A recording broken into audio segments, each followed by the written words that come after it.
Hey, ladies and gentlemen, I just want to do a quick update tonight and talk about some current events that are going on. Of course, if you like what I have to say, like, subscribe, share, comment, let me know what's going on. If you don't agree with what I'm saying, like I said, hit the dislike, tell me what you disagree with in the comments. We'll have a civil discussion about it, and one of two things will happen.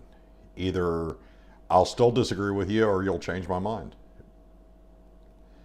All right, so the election. There's still turmoil. Come January 6th, we should have a better idea of what's going on. But the biggest part I want to bring up about the election was there's in the Iowa 2nd District for the congressional election, some very important came out. There's 2 points I want to bring up, and one is hypocrisy that the Democratic candidate who lost by 6 votes has filed suit to overturn the election. Now, the hypocrisy is when the president filed to overturn the election, he was destroying confidence in our nation and he was creating all these issues. But when a Democratic candidate files to overturn an election, that's okay. It's just hypocrisy, and I'll leave it at that. The other part of this is I understand how people can feel that in a national election, your vote doesn't count. What I will say is, maybe it feels that way in a national election, but in local elections such as this one, the difference was 6 votes. The dispute is over 22 ballots. So your vote does count, especially at a local level. So pay attention to what's going on, not just the presidential election every 4 years, but to every local election. Those candidates are important. They decide who runs your schools. They decide who sets your county taxes, your city taxes. So pay attention to these local elections. Your vote does count, and if 7 people had not voted that day because their vote didn't count, then the result would have been completely different.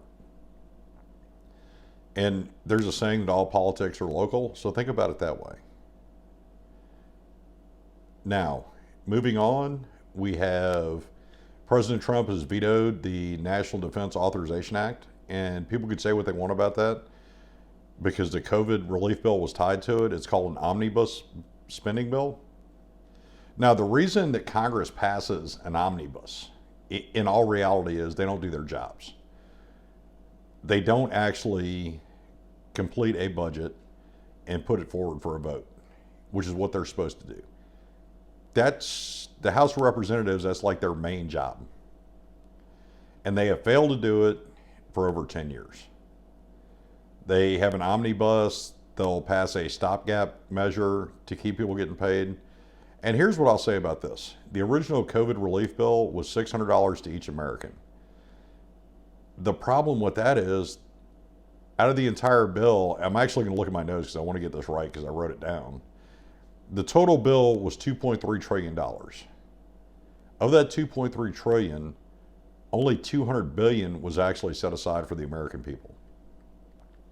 These are people because of lockdowns, because of businesses that have closed, are having problems paying their rent, making car payments, feeding their families.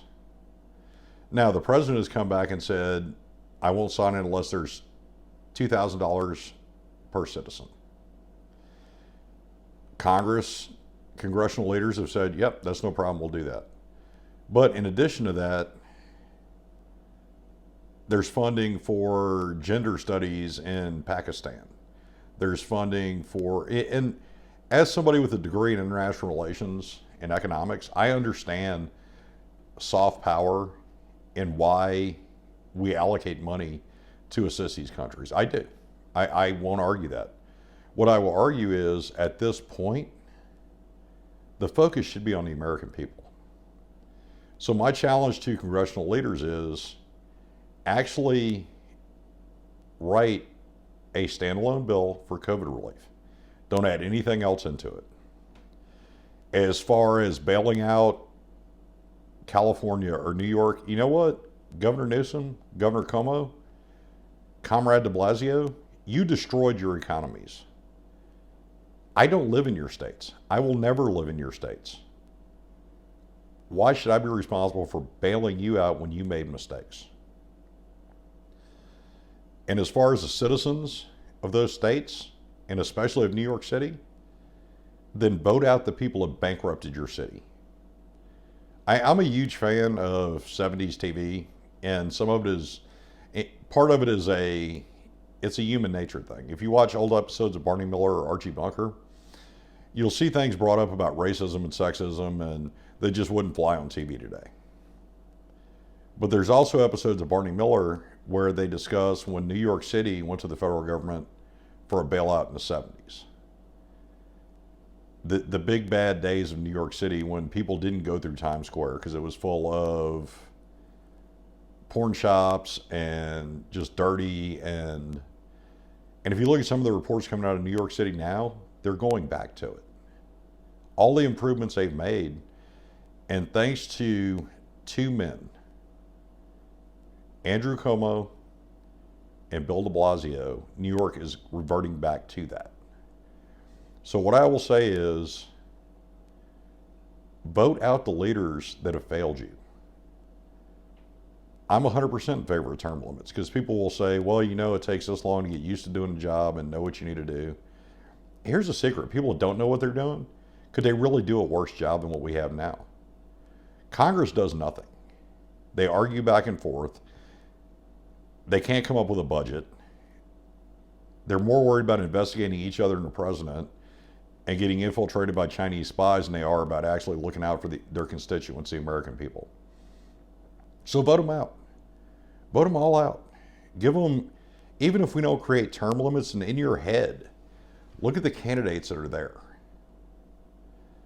And in my mind, if they've been there for more than 12 years, then it's time for them to go. Let's bring in somebody new. Maybe they don't know what they're doing, but could they do a worse job? That was a perfect segue to move to the last part of this, which is the infiltration of our government and our institutions and our businesses by Chinese spies. It's not a secret. It's been big news everywhere. I have two links in the description of this video about the Confucius Institutes and the 1,000 Talents program. Please look into them. We now know that suspected Chinese spies drove Dianne Feinstein for 2 decades. Representative Swalwell, well, here's the deal with him. A, we know what we suspect she was.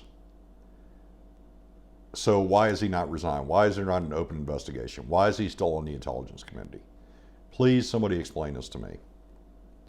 And no, I am not saying we go McCarthy-esque with investigating this. But there are valid things out there saying that the Chinese intelligence services have infiltrated almost every level of government in the United States. We do need to investigate this. And in all honesty, if the representative was just fooled, then so be it. I feel bad for him. But what if he knew? What if these people know, or there's leverage on them that allows them to be put in these positions? We need to investigate this and figure out what's going on. The actions of China over the last 20 years and what their plans are with their plan 2025 and 2049, you really need to check into these things and understand what's going on in their mind. Americans generally don't think beyond a couple of years. We really don't. There isn't a whole lot of long-term planning in anything we say or do when it comes to our government. On the other hand, the Chinese will spend decades setting up a plan and following through a plan. So we need to investigate this and see exactly what's going on. Some updates for the channel. I did the interview with Dr. Hooper. We're actually going through his videos now. Currently there's 3 videos about mental health and criminal justice and COVID lockdowns. And we got kind of sidetracked as we were going through the videos, but there's some really great information on mental health. So please, once those are posted, they'll be posted this week. Check them out, share them with your friends. I'm also working on a video about human trafficking, which is a very important thing for me. And I think it's something we really do need to focus on or continue to focus on.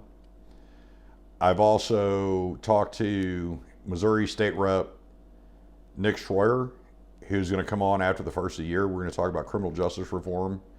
He's an attorney and actually in college had planned to go to the DEA. But I know him from when I worked at the state capitol. He's very dedicated to veterans issues and criminal justice reform. So we're going to have him on and talk to him, and that may become a regular thing. With that, like and subscribe. Let me know what you think about the channel in the comments. Share with your friends. If you disagree, go ahead and disagree. Hit the dislike button. Tell me in the comments what you disagree with. We'll have a civil discussion about it. Maybe I'll even have you on and we can have a better discussion about it. With that, everybody have a good evening.